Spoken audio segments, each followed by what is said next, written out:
periodically a room just needs a little bit of a refresh. For no better reason than it just needs to be deep cleaned. And you know, you can see Kirby at the foot of the bed. He'll probably turn his head to look at us a little bit here.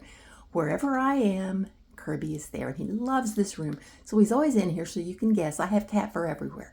Not only do I have it on the floor, on the bed where he likes to crawl, on the chairs, it's on top of all the furniture, it's on the lampshades, it's even on the walls. I guess the forced air heating and air conditioning sucks in cat fur and dander, and then it blows it out and it even sticks to the walls.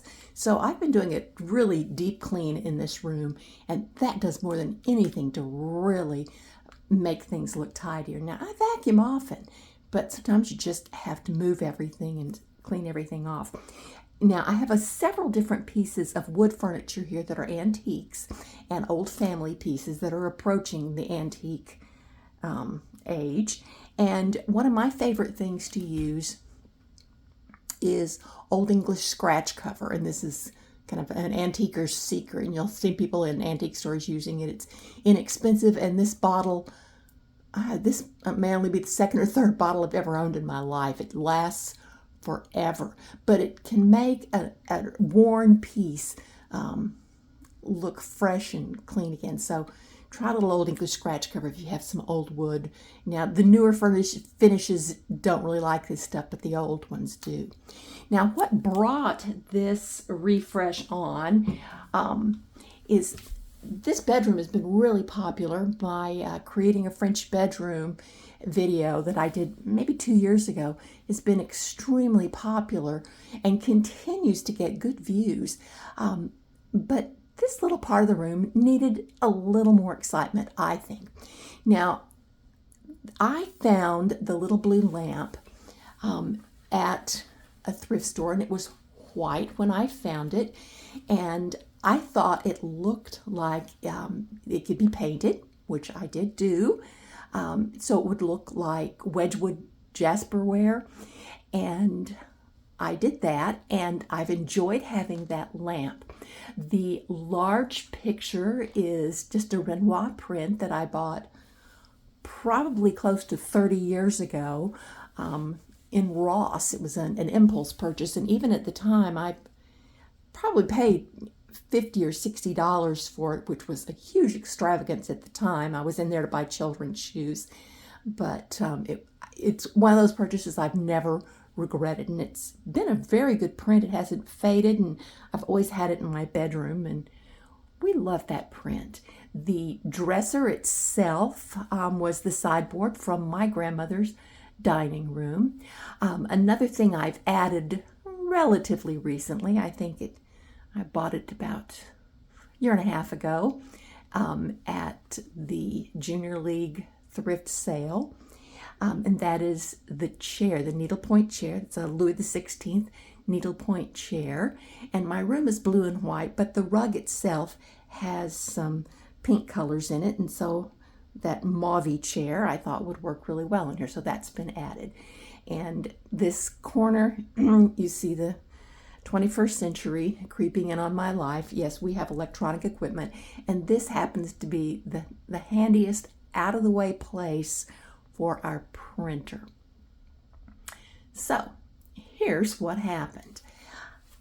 Starting off with one lamp, I found a second lamp at a completely different thrift store, maybe 2 years after I bought the original lamp. And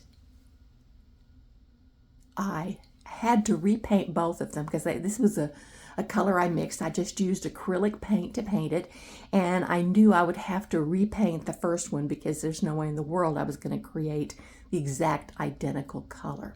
So let's see what it looks with a second lamp. Okay, second lamp added.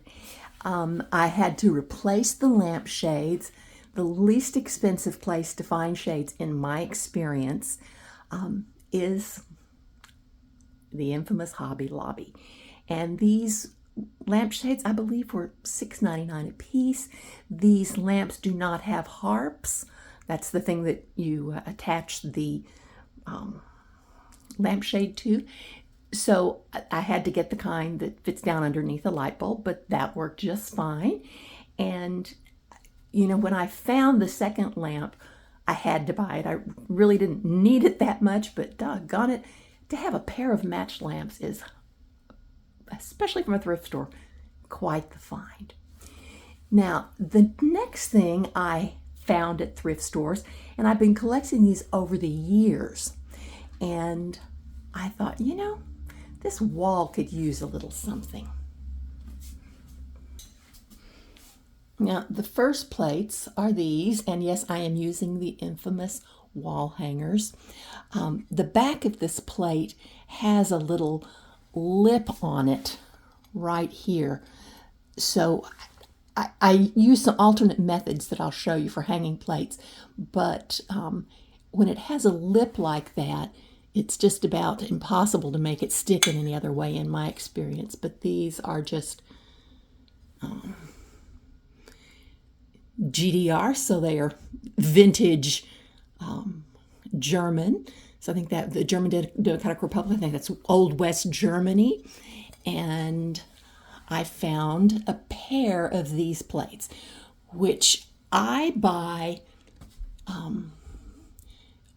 plates, blue and white plates, the porcelain plates, in ones and twos. Doesn't bother me at all, and it's surprising how often I'll find things that actually do match. So those are going to go on the little hooks. Now previously, you can see those little hooks on there. I had sconces hanging from there, but we played musical chairs with our sconces, and we ended up sending some sconces to my daughter, who needed sconces terribly. And I figured if I just kept my eyes open, I'd find something. And I haven't found another pair of sconces yet. I found a single, but not a pair yet. And in the meantime, matter of fact, I think I might like this better. So there we have a pair of plates. That's all I bought at the time was two, because that's all they had. Now, I have shown this pattern before. This is a pattern inspired by Dansk Copenhagen, which is a very expensive, fine Danish porcelain, but the pattern shows up over and over again. This one happens to be Churchill, and you can see how this plate is relatively flat on the bottom.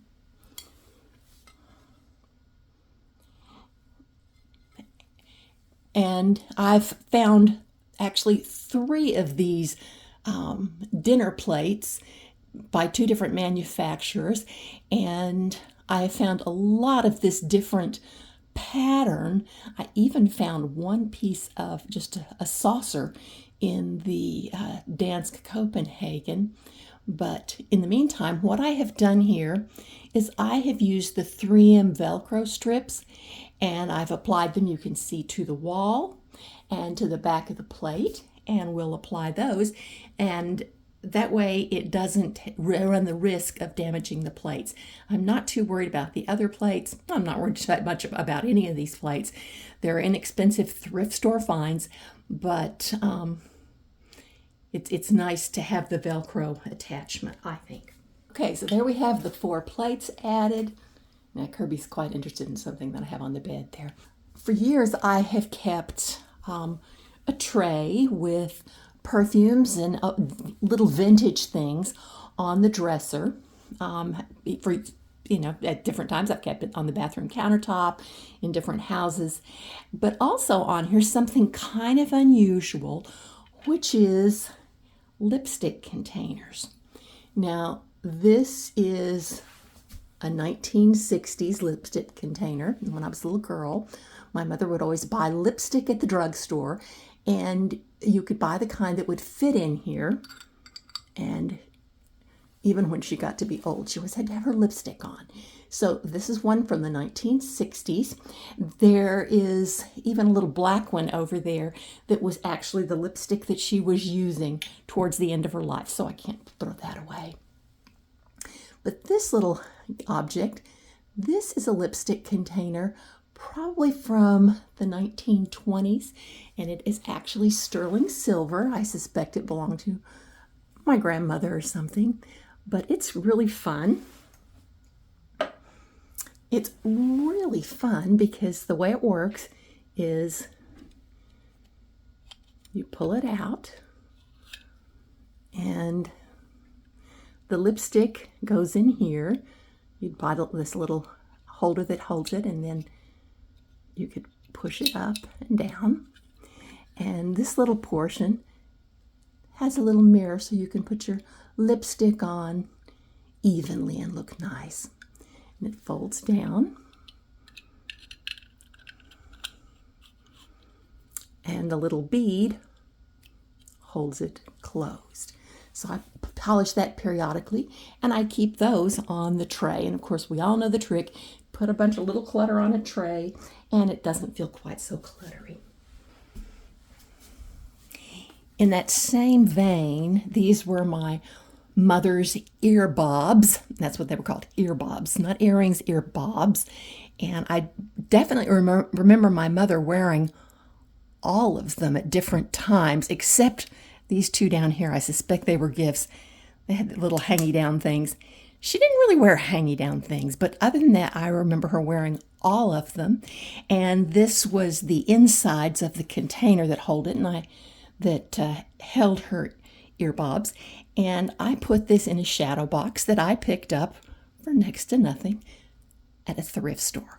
And it feels a little cluttery, I suppose, but it has strong memories for me, and so I like to keep it around. The last almost 3 years of my mom's life, she lived in this room. When her health began to fail, we said, come and live with us.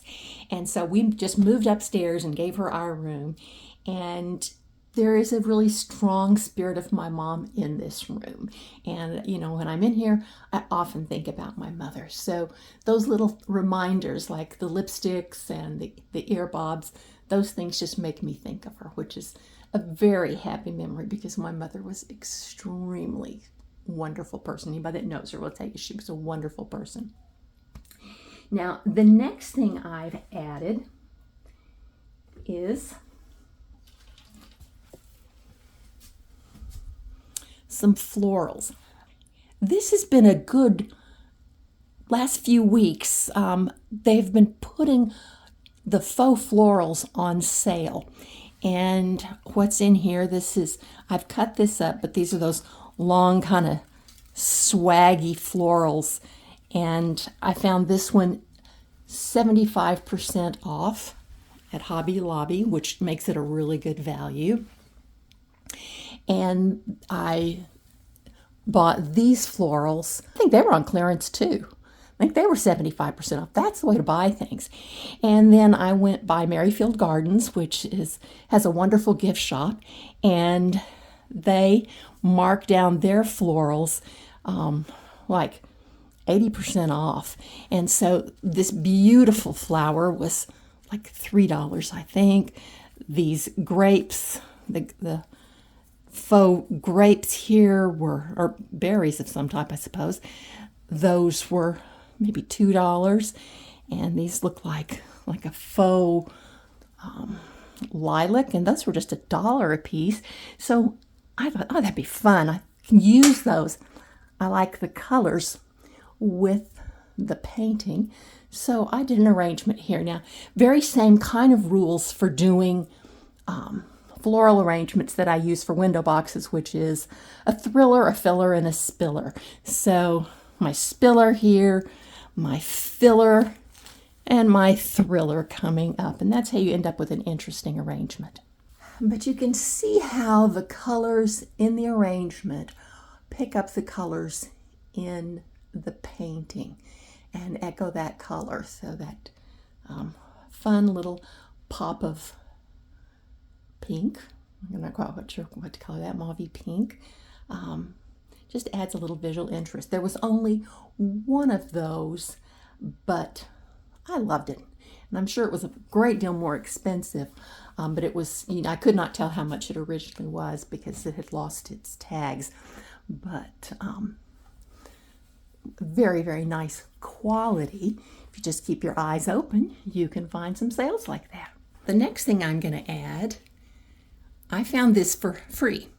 When we were in Cleveland, we went to the Children's Museum, and they had one of those little libraries, and inside that was this book, and it's missing its page that tells its publication date, but that looks to me like the 1930s, just based on the picture, and I think I've seen that book somewhere.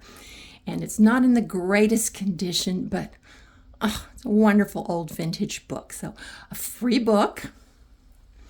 And I found these at a thrift store for this week for $1.99 at the Salvation Army, and there's a little bit of lilac that I picked up for $1.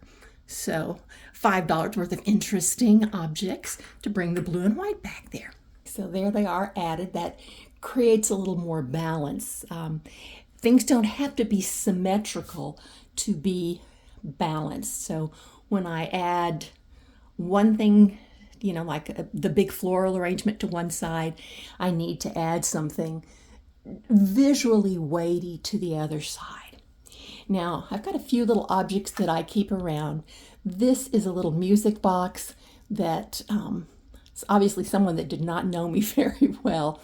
One of my parents' friends, it was the banker and business partner that my father had, and very French, a little fragonard there. But I always keep that little music box, jewelry box in my bedroom. And other things that kind of fill the spaces there. I would hate to make it too easy to dust, so let's put a lot of garbage on there. But these are things that hold little bits and bobs of jewelry, and that's always handy. That's looking nice.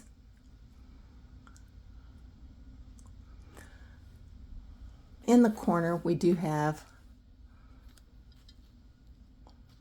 the ugly printer. But something that, usually we're using it remotely and it just copies it. It's printed off of a computer or something. So we rarely open it up. We just pull out what's in the tray. But to kind of cover it up a little bit,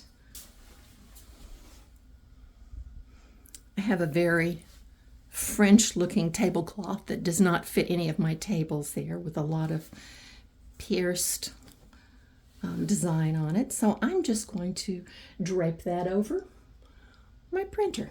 I confess that's the sort of thing that drives my husband absolutely nuts. But it's really easy just to pick it up and access the printer, because very little on there. It's easily moved. But in the meantime, it does cover up the 21st century and make my room look a little more French.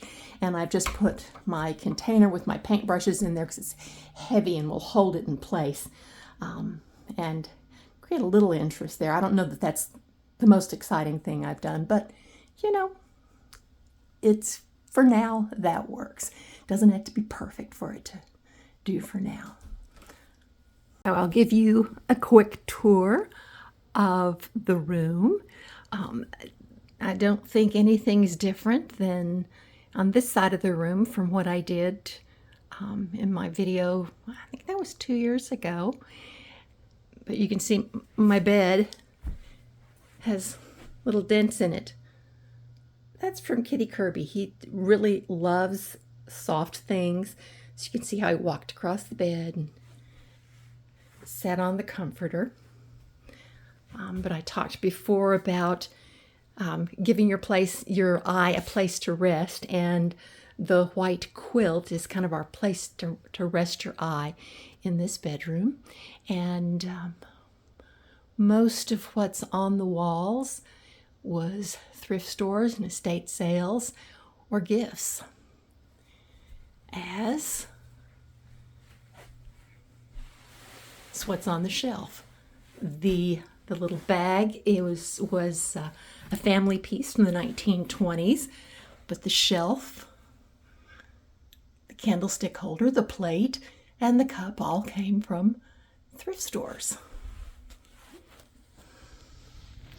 Wonderful view out into the garden. And over here, another shelf, another candle. That plate actually came from Tuesday morning. Shelf from the thrift store. The little basket, very old basket. It was old when I was a little girl. I'm not sure. I'm sure it's over 100 years old. But that was a family piece, as was this bag.